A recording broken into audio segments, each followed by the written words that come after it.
इसके अलावा आपने एक कहावत तो सुनी होगी कि पूत कपूत तो क्यों धन संचय और पूत सपूत तो क्यों धन संचय।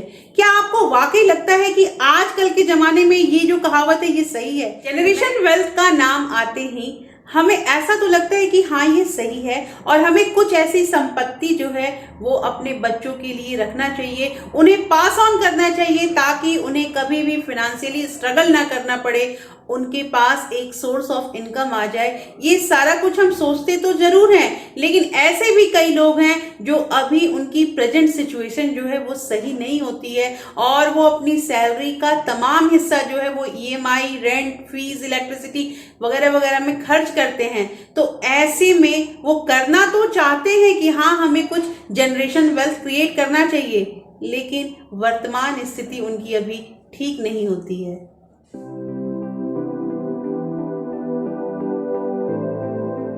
Hello everyone, welcome back to my channel real life with Tukku. कैसे हैं आप लोग? आई होप आप बहुत अच्छे होंगे और सेहतमंद होंगे और आप लगातार मेरी वीडियो के साथ भी बने हुए होंगे। दोस्तों, आज की जो वीडियो है, इस वीडियो में हम बात करेंगे जनरेशन वेल्थ, मतलब कहने का कि विरासत में मिली हुई संपत्ति जो हमें अपने बाप दादा से मिलती है और ये संपत्ति कितनी जरूरी है और क्या इसका हमारे लाइफ में इंपॉर्टेंस है, ये सारा कुछ हम बात करेंगे। दोस्तों, ऐसा है कि अगर हम अपने बच्चों के लिए कुछ भी संपत्ति छोड़ के जाते हैं तो वो फाइनेंशियली जो होते हैं वो स्ट्रगल नहीं करते हैं और उनके पास एक पैसिव इनकम का जो सोर्स है वो हमेशा रहता है। उन्हें ये नहीं सोचना पड़ता है कि हमारा आगे कैसे चलेगा और वो डे वन से अपना पैशन फॉलो करते हैं। इसलिए हम आज बात करेंगे कि हमें अपना ये जो संपत्ति है इसको बनाने में किन किन कदमों पे ध्यान देना चाहिए। दोस्तों, ये वीडियो बहुत इंपॉर्टेंट है क्योंकि इस वीडियो से हमें बहुत कुछ सीखने मिल रहा है।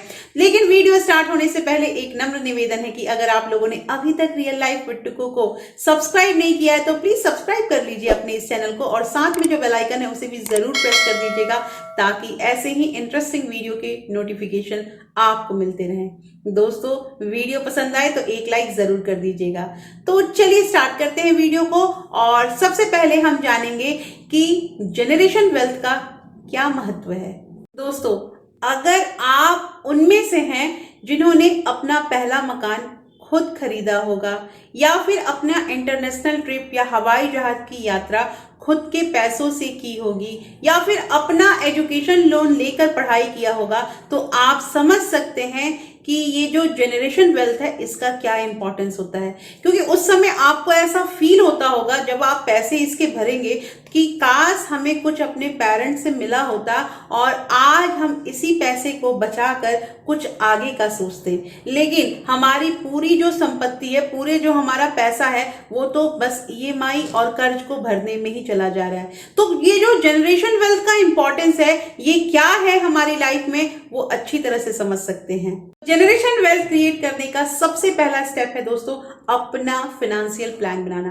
देखिए, आपको ये जानना बहुत जरूरी होगा कि आपके पास कितने पैसे आ रहे हैं, आप उसमें से कितने पैसे को सेव कर सकते हैं, आप कितने पैसों को अपने रिटायरमेंट के लिए रख सकते हैं, आप कितने पैसों से अपने बच्चों का एजुकेशन और उसकी शादी के लिए तैयारी कर सकते हैं। ये सारा कुछ आपको प्लान बनाना बहुत जरूरी है। दोस्तों, ये बात अगर आप प्लानिंग से काम नहीं करते हैं तो ये पक्का है कि आप अपना जो भी पैसा है वो बचा नहीं पाएंगे। इसलिए मैंने हमेशा प्लानिंग पे जोर दिया है और मैंने ये चीज बताया है कि अगर मान लीजिए कि हमने पहले से फिक्स कर लिया कि हमें इतने पैसों में अपना घर भी चलाना है और इतने पैसे को सेव करना है अपने आप के लिए, अपने बच्चों के लिए, तो आप सेव कर पाओगे। लेकिन अगर आप एट रैंडम सोच रहे हो कि कोई मिरेकल होगा और हमारा पैसा बच जाएगा, तो ऐसा बिल्कुल नहीं है। तो सबसे पहला स्टेप हमारा ये आता है कि अपना फाइनेंशियल प्लान जरूर बनवाएं। दूसरी चीज यहाँ पे ये आती है दोस्तों कि आप अपने कुछ पैसे इक्विटी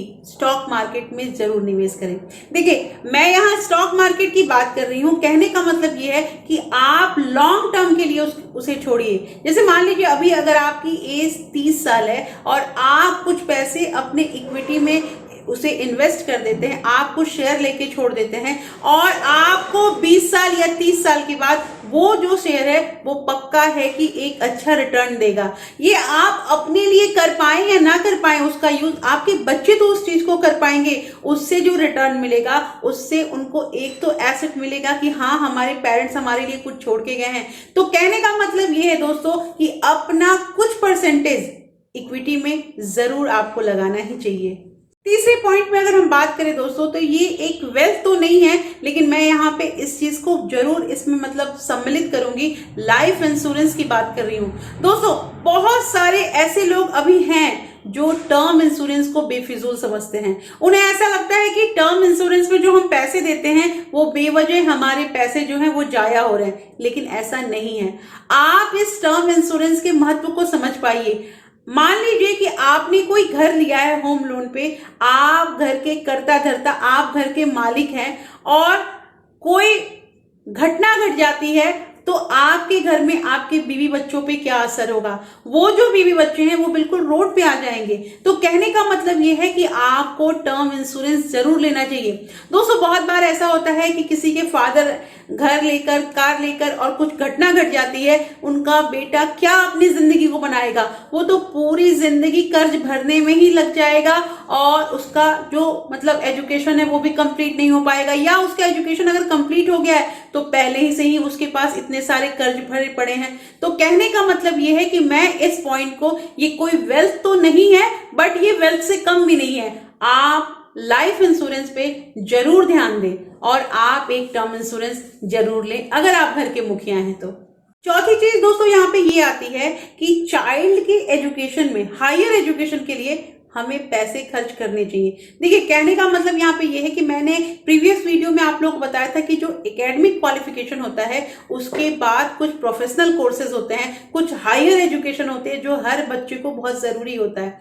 और इसके लिए बच्चे आजकल क्या होते हैं कि एजुकेशन लोन की फैसिलिटी है, और मोस्टली जो इंजीनियरिंग या जो मास्टर करते हैं वो एजुकेशन लोन लेके अपनी पढ़ाई को पूरा करते हैं। ठीक है, पढ़ाई को पूरा किया, लेकिन जिस दिन से उनकी नौकरी होती है वो डे 1 से अपनी जो भी सैलरी है वो उस लोन को पूरा करने में लग जाते हैं। और उन्हें बहुत फील होता है जब वो अपने साथ ही पढ़े हुए किसी बच्चे को देखते हैं जिनका जो एजुकेशन लोन है या जिनका जो एजुकेशन है उसकी पूरी फी अगर उनके पेरेंट ने स्पॉन्सर कर दी है तो उन्हें कितना आराम रहता है, और वो डे 1 से ही अपनी सेविंग करना स्टार्ट कर देते हैं, अपना इन्वेस्टमेंट जो है वो स्टार्ट कर देते हैं। तो कहने का मतलब ये है दोस्तों कि आप कोशिश कीजिए कि कुछ पैसे आप बचाएं जिससे आप अपने बच्चों को हायर एजुकेशन दे पाएं और उन्हें कर्ज लेने की जरूरत ना पड़े।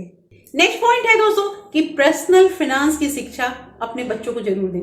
कहने का मतलब यह है कि आप अगर शुरू से अपने बच्चों को शिक्षित करते हैं कि मान लीजिए आपने कोई बिजनेस बनाया है और आप शुरू से उन्हें कुछ कुछ बताते रहते हैं, तो ऐसा है कि वो बच्चा जो अपना एजुकेशन कंप्लीट करेगा उसके बाद वो आपके बिजनेस में इंटरेस्ट लेगा, और उसे पहले से ही कुछ चीजें पता है तो वो आपके मतलब बिजनेस को अच्छा रन कर पाएगा।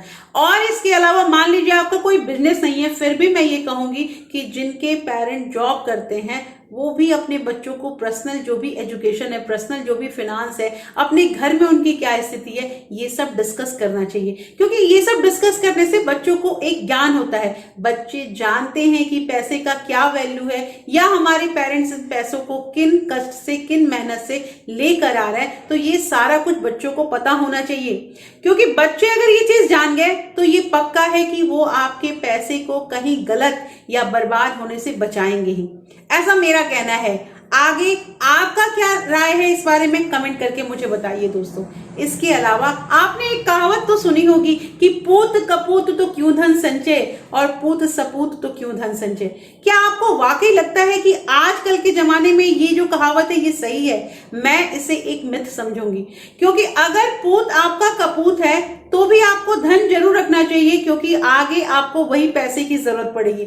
और अगर आपका पूत सपूत है तो आप उसे क्यों नहीं आगे बढ़ा रहे हैं? आप उसे आगे बढ़ाइए। अगर आपने कुछ धन संचय करके रखा है तो हो सकता है वो जो पूत जो बहुत अच्छा है, जो अच्छा कर रहा है, उसे कुछ हेल्प तो मिलेगी।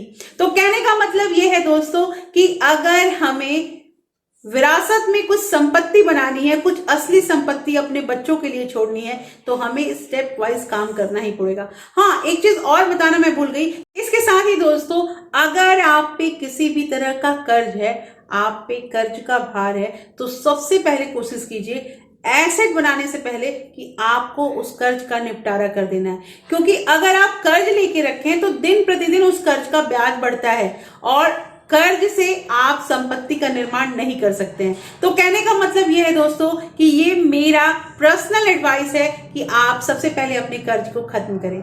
तो दोस्तों, इस वीडियो में मैंने आप लोगों को असली संपत्ति हमारी कैसे बनती है वो एक एक स्टेप करके बताया है। होपफुली ये वीडियो आपको अच्छी लगी होगी, क्योंकि ये बहुत अनकॉमन टॉपिक है और ये टॉपिक हर इंसान को जानना चाहिए इस बारे में, क्योंकि हर इंसान को एक बार बूढ़ा होना ही है, एक बार रिटायर्ड तो होना ही है। तो दोस्तों, कैसी लगी आज की वीडियो मुझे कमेंट करके जरूर बताइएगा।